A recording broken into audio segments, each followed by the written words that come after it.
everyone. We're here for a good group dialogue. It's relatively informal. We do have a little bit of a structure for presentations, but time for lots of Q&A. I'd like to ask our President, Pam Luster, to say a few opening remarks. I just want to thank everybody for being here.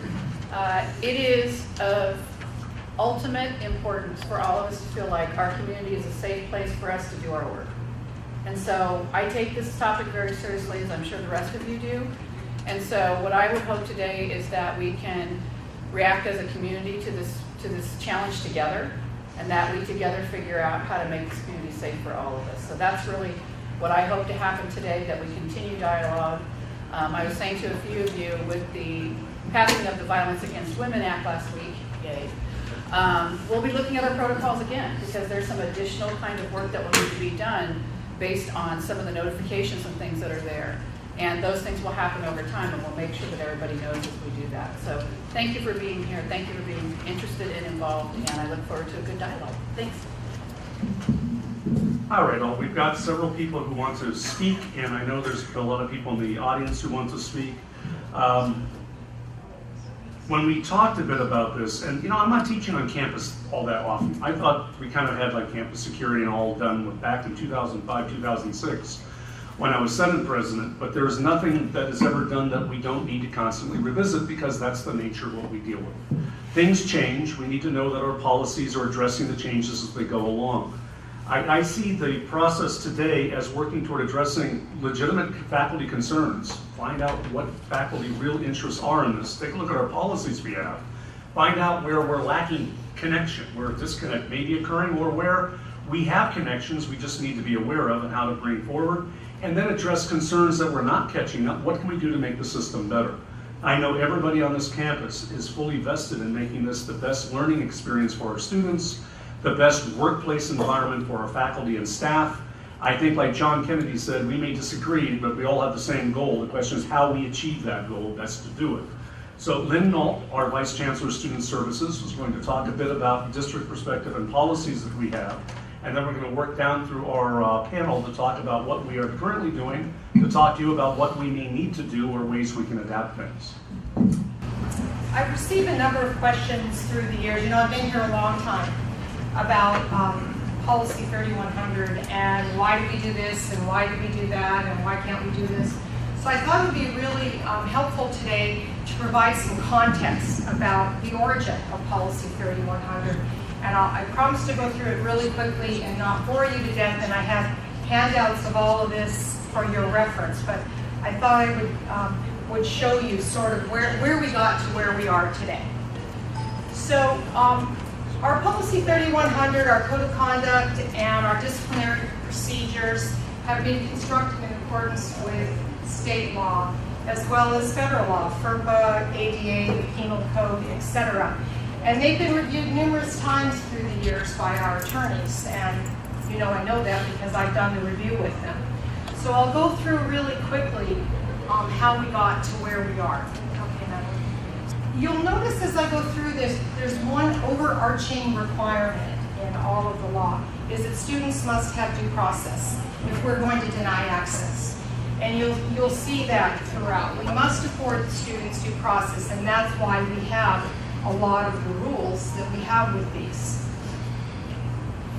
So real quickly, the Ed Code section 66300 specifies the governing boards of every community college must adopt rules and regulations governing student behavior and the penalties for violating those rules and regulations. So that's right in the code. So we must have these policies.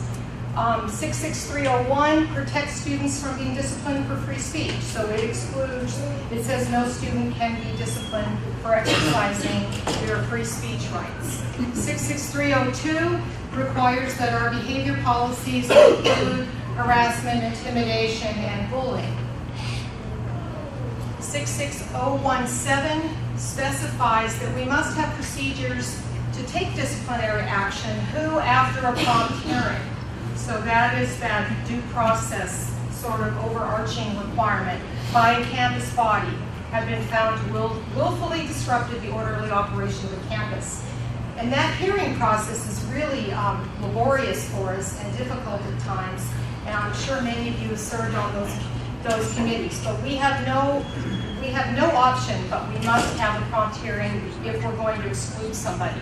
Then it goes on to say we can immediately suspend somebody to protect health and safety, basically, but we must have a hearing within 10 days. And that 10 days also is very restrictive on us, but we do it, and I'm sure you've been involved in these activities. So again, we have to have due process if we're going to exclude.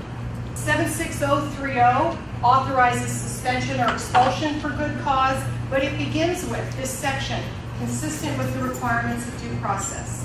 Back to that hearing, those due process requirements. And then it specifies the suspension or expulsion of the student shall be accompanied by a hearing. 76031 places parameters on suspension. So it talks about up to 10 days, the remainder of the term, one or more terms, and that if you're suspended from all colleges of the district. Then 76032 authorizes an instructor to remove a student for his or her class for the day of the class and the next class meeting. So this is where that 2 days comes in. It's actually specified in law authorizing for the faculty to remove a student. But it also specifies that the instructor shall immediately report the removal to the chief administrative officer for appropriate action. In this case, it's delegated to the disciplinary officer of the college, and you know that's Ashanti. 76033 defines good cause, and this is the basis for our student code of conduct. So it goes into what basically are the behaviors that they constitute good cause by which we can take disciplinary action. 76034 specifies that the removal or suspension or exclusion must be related to campus activity or college attendance. Now, this is significant because CSU can discipline students off campus, and the community college, as can UC. But the community colleges can only discipline students related to college activity or college attendance. So the newest section, which was added last year and took effect this January, permits districts to deny admission to students who've been expelled from another district in the state, community college district, within the last 5 years for a number of offenses. And if you look at the offenses, they're pretty egregious. Next slide. And you can see murder, attempted murder, serious threatened cause of physical injury, sexual assault. And even after all this, guess what? The requirement is that we have to hold a hearing, even to keep someone out who's murdered somebody at another institution. I mean, that is how protective the laws are for this due process. So, in summary, community colleges are open access institutions, and in order for students to be excluded from classes, programs, colleges, or districts, it's within the totality of the body of law, and that we must afford the students due process along the way. So these principles sort of form our policy 3100. And so I will turn it over to the campus folks to talk about the process here and then answer any questions. Yeah, we'll do Q&A right after another short presentation. Ashanti Hands is going to be talking about what we do on campus. How many of you have seen or gone through a process with the nice PowerPoint she's put together, some 16 pages of PowerPoint? This is going to be the one-page simplification of it. Now, how many of you on planes, when they're doing the how to get off this plane if it's about to explode, are actually paying attention to it, but instead are going through the peanuts and all the rest?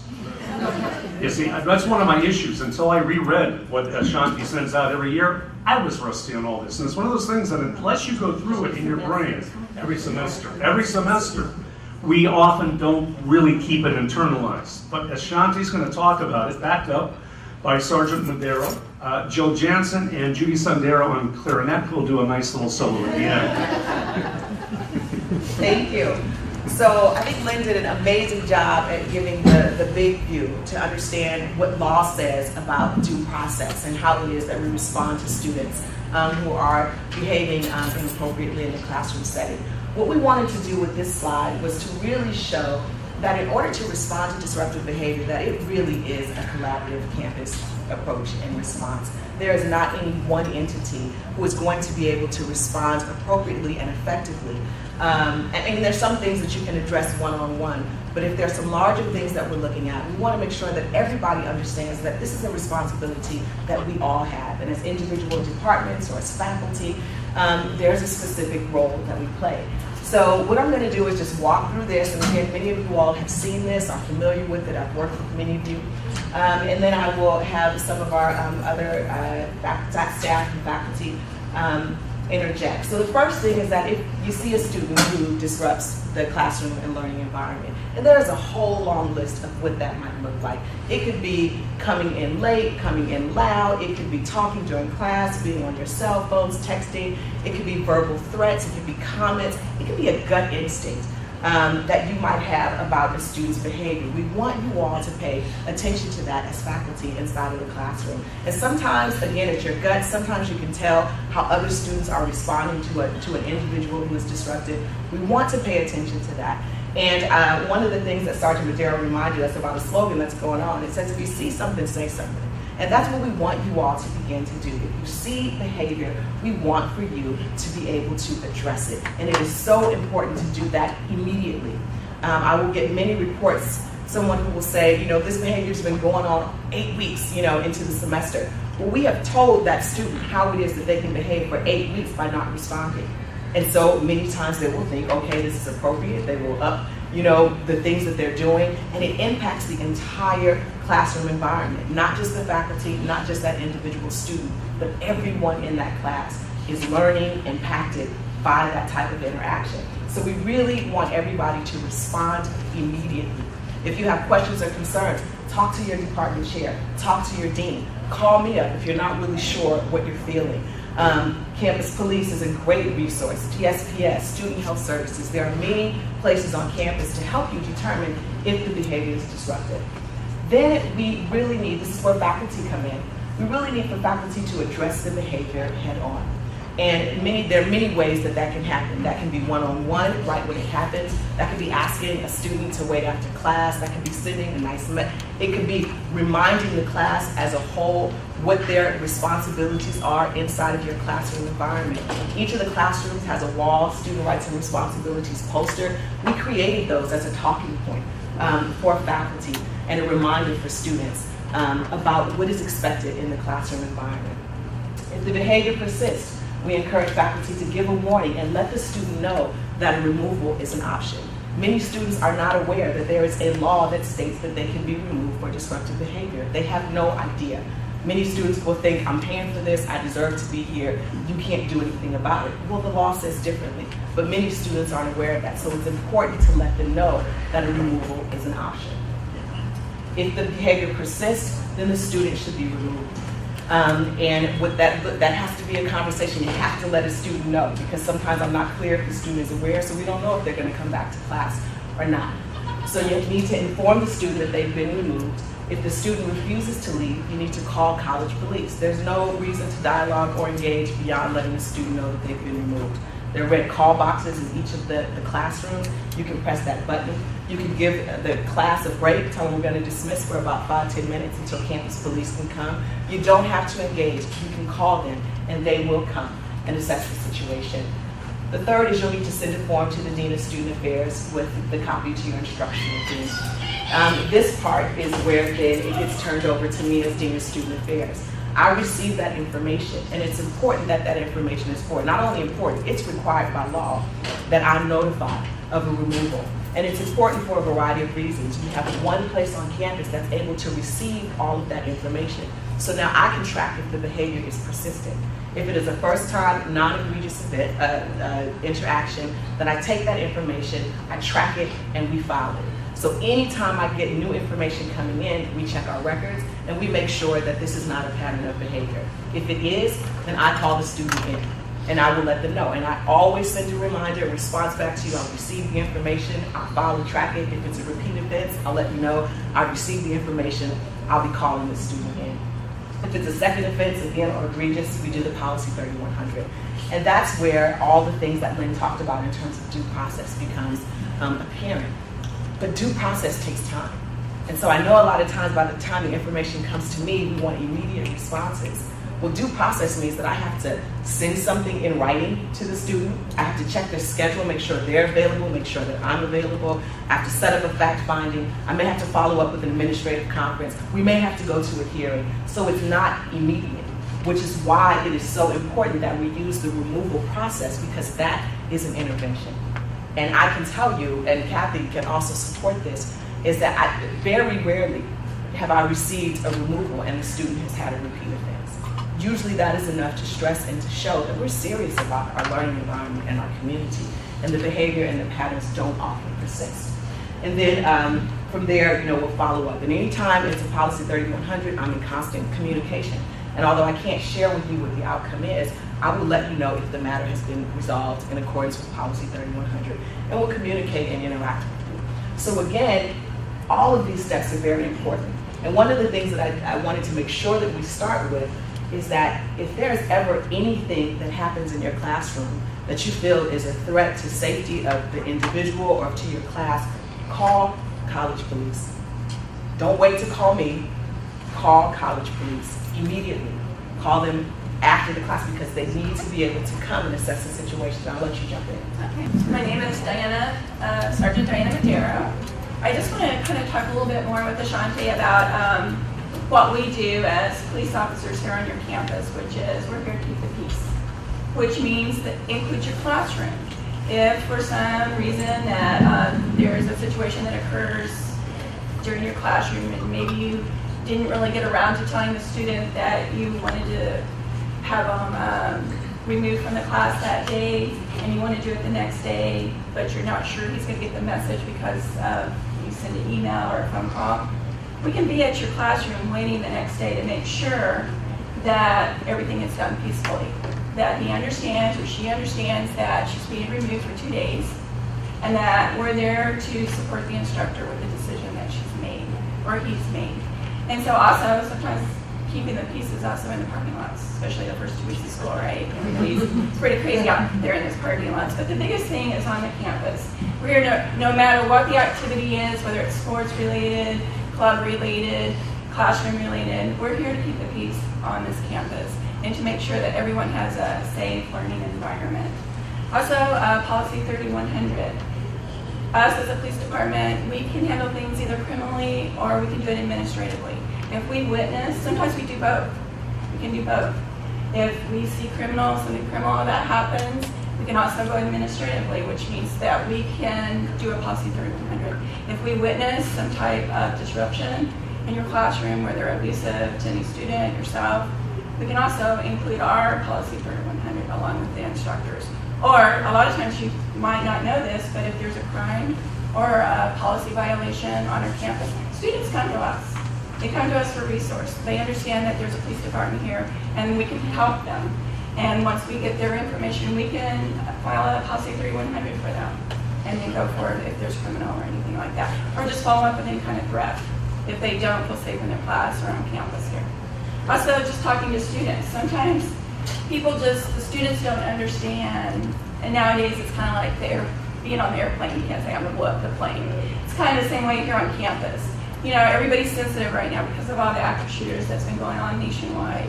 So nowadays, you just can't say things that you used to could say. Oh, that teacher makes me mad, I just want to do it. And you're just kidding.